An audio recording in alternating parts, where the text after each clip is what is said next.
This is WCN, the Whole Care Network. You talk, we listen. Content presented on the following podcast is for information purposes only. Views and opinions expressed during this podcast are solely those of the individuals involved and do not necessarily represent views of the Whole Care Network. Always consult your physician for medical and fitness advice, and always consult your attorney for legal advice. And thank you for listening to the Whole Care Network.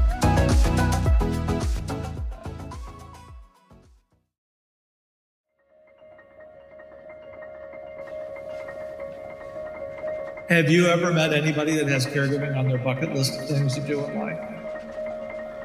Beyond caregiving, how do we care? We also have to care for ourselves. How do we treat friends, family, strangers we meet? Forget it. How do we heal? The physical, social, financial, spiritual.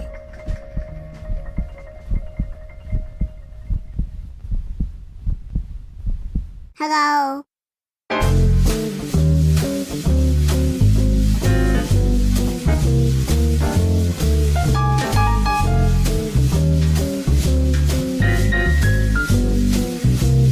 By creating healing ties.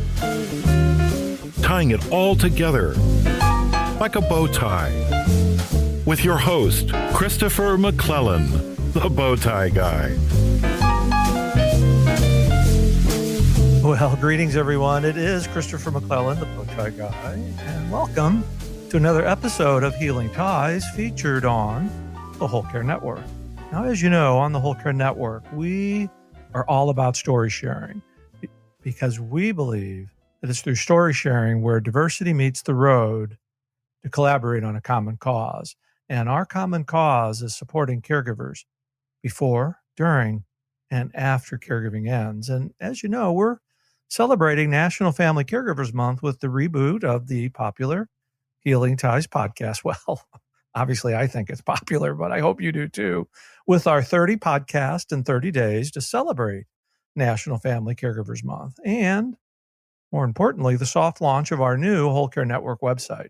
So when you get a chance, please visit our new website at thewholecarenetwork.com, where you get the opportunity to meet Bo. Now, when you see Bo, you're going to get it. I just know you're going to get it. But Bo ties things together on the Whole Care Network. And during our soft launch, we are asking our listeners to provide us with feedback on the new site so we can continue to build our site where you can easily find your favorite podcasts, favorite blogs, and videos. Oh, and by the way, you'll be able to search content on the Whole Care Network by our 4 pillars of care. That's our physical, social, financial, and spiritual health. And be on the lookout for our new YouTube channel featuring live shows. Our 24/7 streaming radio station will be live in 2021. And we've got a number of other exciting changes coming to the Whole Care Network in the new year.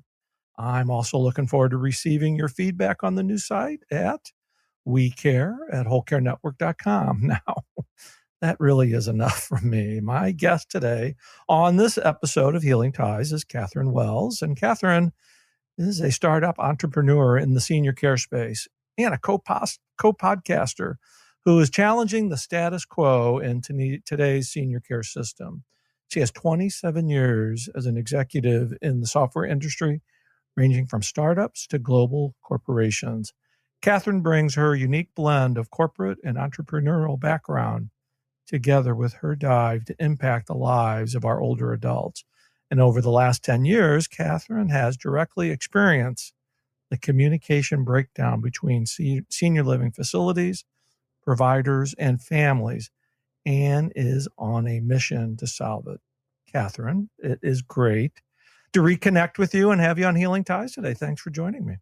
Chris, it's great to be here. I'm really happy to be reconnected with you and talking about caregiving and what we can be doing for the caregiving journey, because it's a journey and it's not an easy one. It's not an easy one. It's one of the greatest journeys that you can be on, but it is It is difficult. It's filled with a lot of hills and peaks and valleys, but there's no greater honor than to be a family caregiver. Yeah, and I love that you said that too, that it is an honor, and it has so many gifts it gives us, and we don't know that when we start out. It's just scary when we start out and so unknown. And they say about Alzheimer's, if you've met one person with Alzheimer's, you've met one person with Alzheimer's. I think the same is true about the caregiving journey. It is unique and different for everyone. Very much so. And I can just share this real quickly with all our listeners. I'm in after caregiving, as everybody knows, but I can guarantee everybody out there, when caregiving ends, you're going to forget about the bad days and you're going to remember all the good days, because the good days far outweigh the bad days. It's just that the bad days were so intense while you're in the middle of it. So I agree with that. I had my own caregiving journey, which I know we'll talk about a little bit. We'll get into that a little bit today. Yeah. And it really is intense in the moment, but we get through it, and we have so many wonderful memories afterwards. I'm very thankful for the great memories, and in talking with you. And I remember when we first met over the summer, you're taking from your caregiving experience and helping really establish good communication tools with senior living communities throughout the country. And I just want to know a little bit more about Serenity. I just need some serenity in my life. Oh, I'm so glad you asked. In my corporate experience, I always knew I wanted to do something that had more meaning to it than marketing and selling software to other businesses for IT reasons. And I really, when my mom was diagnosed with Alzheimer's 10 years ago, I knew my life was going to change. I just didn't know how much it was going to change. And what I learned was, as the Alzheimer's disease progresses, it not only impacts the person, it also impacts the family. And I knew that it would, I just didn't know to what degree. So it was interesting to watch during the journey that as my mom began to progress, my father also needed more help, which I thought was really interesting. And I think it's because mom always took care of dad. And now mom needed more help and more care. So we started the caregiving journey with bringing in home care. And that was the first time I realized there were communication issues. And so this brings us around to the beginning of Serenity, where I realized that there are a lot of moving parts in senior care, and they only grow. They grow exponentially throughout the journey, and different people come in and out of the care circle around our loved ones. And they don't always communicate very well with each other. And that leaves the family member to often be the person putting the pieces and parts together. So what I created was Serenity Engage, and it's serenityengage.com. It is a HIPAA-compliant conversation platform. And I specifically use the term conversation rather than communication, because the idea is that we build conversation between the care staff and family members. Very good. Yeah. And it's not just the care staff themselves. It's all of the different providers who are coming in and out of this care circle. We're all together on a single platform to communicate and collaborate about the best possible care for our loved one. But it's done through conversation. Isn't it funny how things in all circles of life really come down to open and honest communication and conversation? Yes. Yes. And if I think about that, that's where we build trust in our lives, in our relationships. And if you're a fan of Stephen Covey, who I am, and you remember the book 7 Habits of Highly Effective People, one of the things we talk about is that he talks about is the idea that we can put deposits into people's emotional bank accounts. And I look at Serenity and I look at Serenity as a way for care staff, especially those in senior living communities where family can't get in right now. So family Mhm. really has no idea what's happening with their loved one. And if you Mhm. can't rely on mom or dad self-report anymore, if you, for example, call them and say, how are you doing? And you get the answer that I got with my dad, which was, they haven't fed me in days. I haven't been showered Yes. in weeks. Nobody's been here in months. And of course, pre-COVID, I was there the day before, so I knew that wasn't true. Right. We're in COVID now. So It's that makes difficult. people It's wonder. different. Yeah. hmm and there's no reason to have that trust disintegrate in any way. In fact, we should be working to build up the trust right now. And I believe that trust is the currency of senior care. So currency being the thing that we are trading in, it's all about trust. If we don't have a real solid, strong, trusted relationship between family and staff, that's when family goes into our human nature, which is the negativity bias, and we begin to look for the negative things. Yeah, that's when And our family baggage starts reappearing at the door. well said. Well said. Yes. And so that impacts everybody negatively, not just the family, but also the care staff. And Mhm. also then that extends to the quality of care that our loved one receives. So take me through the system of the Serenity. Excuse me if I'm not correct here, but this is an app that senior living communities can work with families.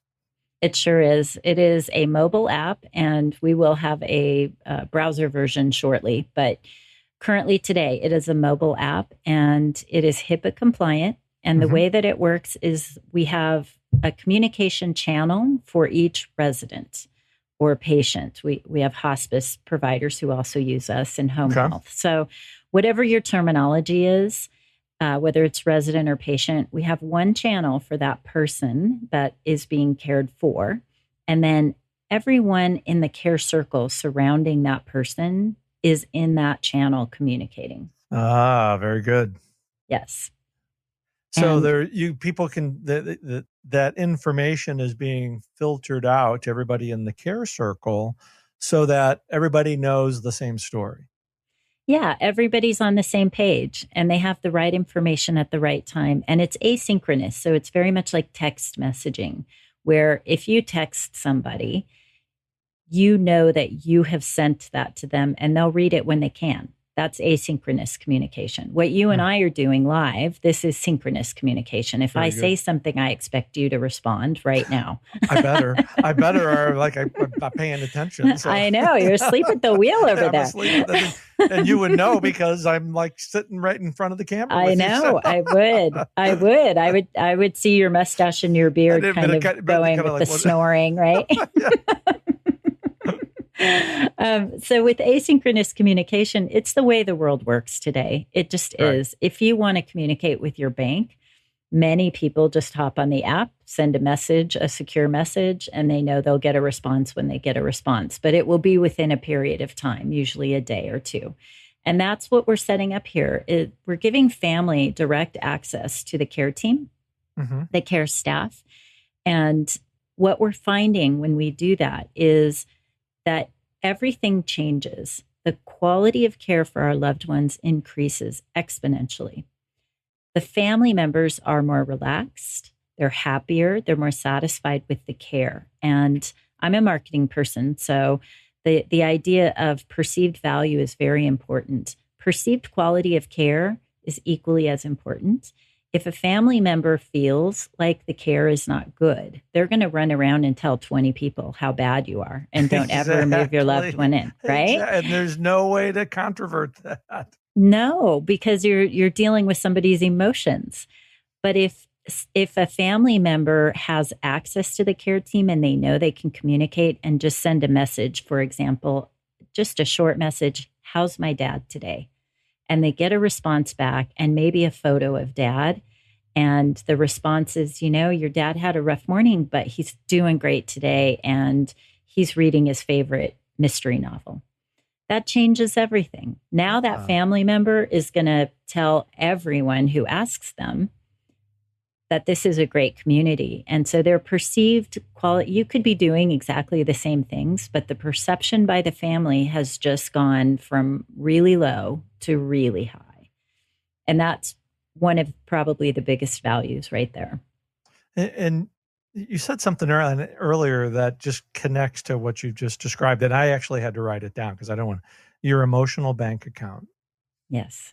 To have these positive electronic interactions between staff and family, and with the person who is in the community, in the facility, it does help on your emotional bank, because when you get, as you described it earlier with your father, you get these calls, and you receive the same, well, I'm not getting this, or they're not treating me like this. Well, then you look at the app and say, well, look at all those things you've been doing the last 24 hours. It does help your emotional bank account. It does. And going back to having everybody on the same page, everybody has the same information. I had a brother in Wisconsin at the time, and he would call and get that report from my dad. And you can imagine where his mind went. Well, I was here in Denver, which is where I'm located, and so is my father, and I knew better, and I knew the staff very well. He didn't have that. He didn't have the opportunity to build a relationship with the staff. So for him, he would go ballistic and say, oh my God, then he's on the phone calling me. He's on the phone calling the staff there. So these are things that are wholly avoidable. And it's a very, very simple, quick, easy solution. Goodness, I would imagine, I'm just kind of projecting here, but when you're the lead on the care team, and you're balancing family members, siblings, and they're in other cities and they get these calls, who usually gets the blame for what's going wrong? Really good point. And I'm so glad you said that, because we haven't talked about that yet. The lead, the person, and I call this person the CEO of the care team. Oh, we are do we think alike? The chief everything officer. I like it. I like that. Mm-hmm. I didn't think about it that way, but yes, that is what it is. It is literally, Chris, it is literally everything from I need to order more Depends for my mom to making strategic decisions about when does dad go on hospice, or do we need to start scaling him back on some of the meds that he's on. Right. It is the chief everything officer. You're right. And really, I think this is something families don't know. So you begin slowly. Exactly, because it's my pet question I ask everybody, and I've never gotten a yes answer on this. Does anybody have caregiving on their bucket list of things to do in life? Oh goodness, that's such a great question. I've not gotten a yes to that. I'd like to. Yes. So I know that they're prepared, but nobody's prepared for an accident or an untimely diagnosis. Yeah. And I think you can't prepare. I think you couldn't go through and get educated on it and just be prepared and be ready. You really just have to live through the experience. Yeah. And the good news is there are lots of people like you and I out there, many, many, many people who've been through it or who are going through it and have some expertise or some support to offer, some words that are helpful. And we're there. We're really in it together. We keep hearing that about COVID. We're in it together. Mm-hmm. I think caregivers have been in it together as long as caregiving has existed. Exactly. And it's through our stories where we all connect. And I may not know somebody personally, but if I've heard their caregiving story, I can relate and I can talk to them, and like we're talking in the same language. It's like we've known each other for years, when really we've only known each other since July or August. But there's a comfort there because we understand. Yes, a shared meaning through our shared experience of caregiving. Well said. And to go back to the idea that we start slow with caregiving, oftentimes it does start at home, and it does start with bringing in home health and then or home care, and then talking about driver's license and when should the driver's license be taken away. I can't even begin to tell you how many times we just had that. Had that conversation on earlier today with one of our guests. So yes. Oh, good. Yes. Yeah, you'll be interested to have that. Yeah. I will. And it's a very, very, very difficult and tricky It thing. is. Mm-hmm. Yeah, no easy way to do it. There's no easy ways, but we've got a referral for you. I love it. I love it. Well, I have been through it. So my parents both passed last year, and I'm so grateful that they did not live into the COVID era. It would not have been good. So I'm grateful for that. And they were ready, and it was time, and we had good, peaceful, loving goodbyes with the whole family. It's so important. Yeah. But I think, this is good, Chris. I did not actually connect these dots. I think one of the reasons our entire family, I have 3 brothers, our entire family could really go through a loving, peaceful goodbye for both of our parents was because of the caregiving journey. Because we went through so many things together, because we had to sit down and have hard conversations with each other, and we leaned on each other to help Dad, determine that maybe it was time to give up driving, and help Mom when we had to move her into memory care, and it was just the worst day of all of our lives. And we did that together. And so and that goes back to what you said earlier, is it's such a gift to have gone through the caregiving journey. It's such a gift. And you can never know what kind of gift it's going to be until the end. And you given your parents such a beautiful sunset. Yes. Yes.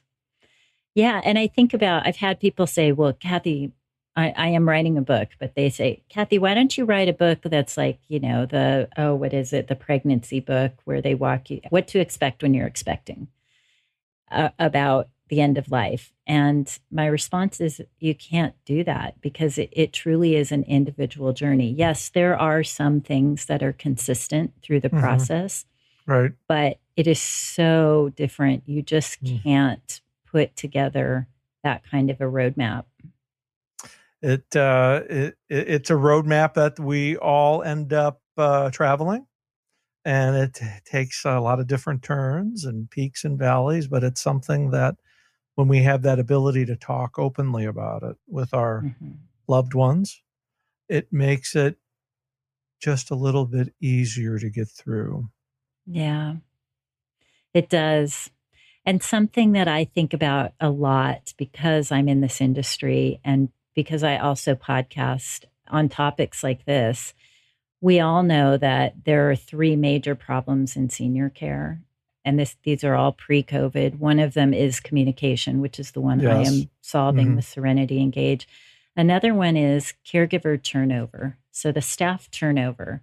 We don't have enough people to provide care for the population that is entering that age group. Exactly. And that is something that has been a surprising outcome. It was an unintended consequence, even though I knew it would happen. I had no way of proving it until it did happen. With Serenity Engage, is that when care staff is connected directly with the family, suddenly they become seen by the family. And by that, I mean, even when you're pre-COVID, you go visit Mom or Dad generally nights or weekends because you have a full-time job. So what's happening nights and weekends? Nights especially, it's often sundowning, or people are very, very tired and discombobulated and not in the best mood. And then you add staff changes to that. It's the shift change. The shift change. Yeah. And everything is discombobulated. So you never really, as a family member, get to see the staff who is providing this extraordinary care on a daily basis for your loved one. And if you do, it's rare and it's a few moments at a time. So what Serenity allows is for families to build relationships with the staff. And what's happening is, as they are building these relationships, staff is excited and they're engaged in conversations because they know the players. They feel like they're a part of the family. Exactly. It's not just a person in a bed. Yes. Yes. And they get attached to our loved ones. They get attached. Yes. How could you not? How could you not? Exactly.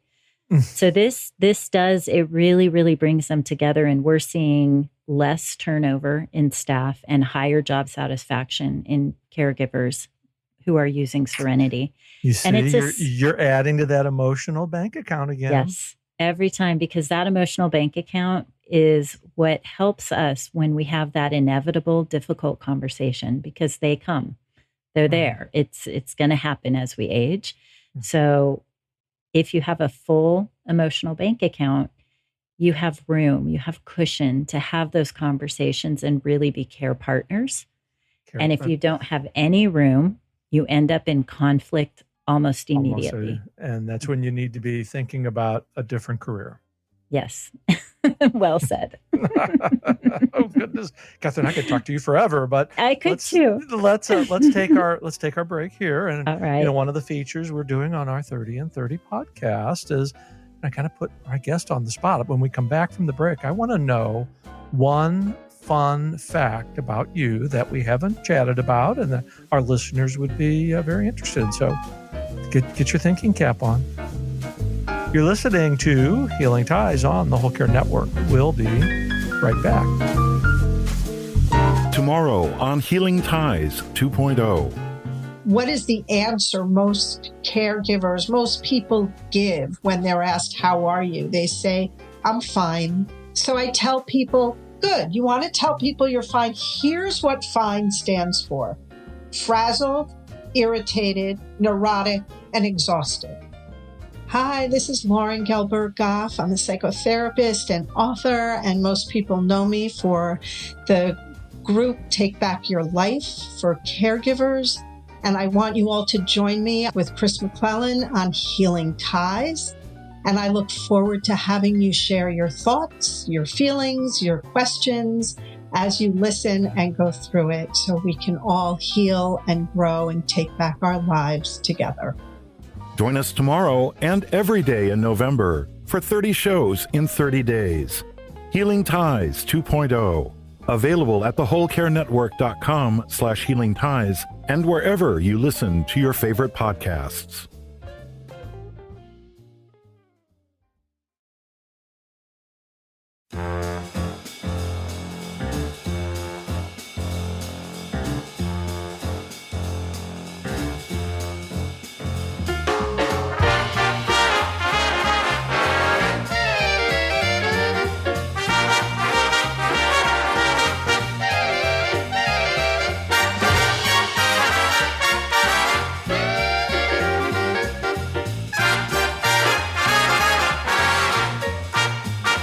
Well, welcome back, everybody. I'm continuing my delightful conversation with Katherine Wells. And Katherine, I told you before the break I was going to put you on spot.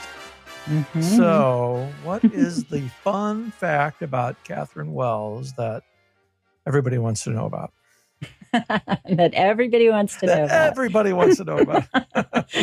That one of my favorite things to do, the thing that grounds me the most, that reduces stress in my life, that gives me clarity of thought, is to torture myself by entering a room that is 105 degrees and 50% humidity and do yoga, strenuous yoga, not easy yoga, strenuous yoga for 90 minutes and have someone telling me exactly what to do every minute. And you can't deviate from it. So I am a Bikram yoga fan. I know that I don't care for the person Bikram. He was not the best, but the style of yoga is fabulous. It's healing for me. That's my healing tie. And that's your healing tie. I like that. I also am an instructor of that type of yoga. Oh, I'm going to have to come to Denver for a session. Absolutely. Absolutely. It is wonderful. I love it. And I bring my friends sometimes and they want to pass out halfway through and they say, I don't know what you're doing. How do you do this? And to me, it is my respite. And it helps you increase your emotional bank account. Yes, it does, which we all need to be doing right now, especially right now. Mm-hmm. Well, Katherine, with the stories you share, the work that you do, you are certainly someone who's creating healing ties all around us. I can't thank you enough for joining me today. Thank you, Chris. I appreciate it. Just a delight. I'm so glad we did this. Thank you. As am I, and I look forward to more. Exactly, because I want to increase my emotional bank account, and you're helping me with that. I love it. Okay.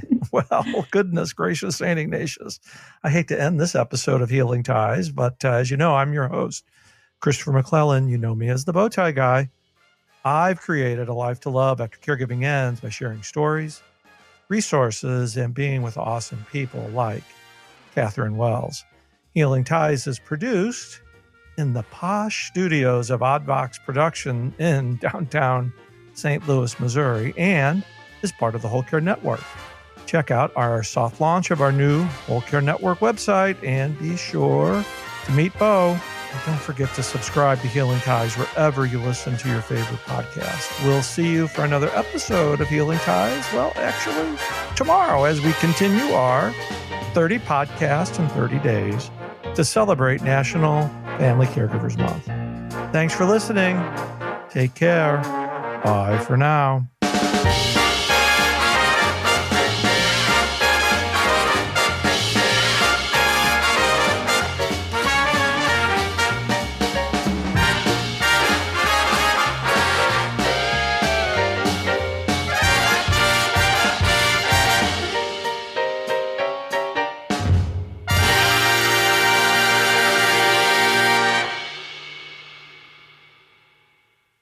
Ciao. This is WCN, the Whole Care Network. You talk, we listen.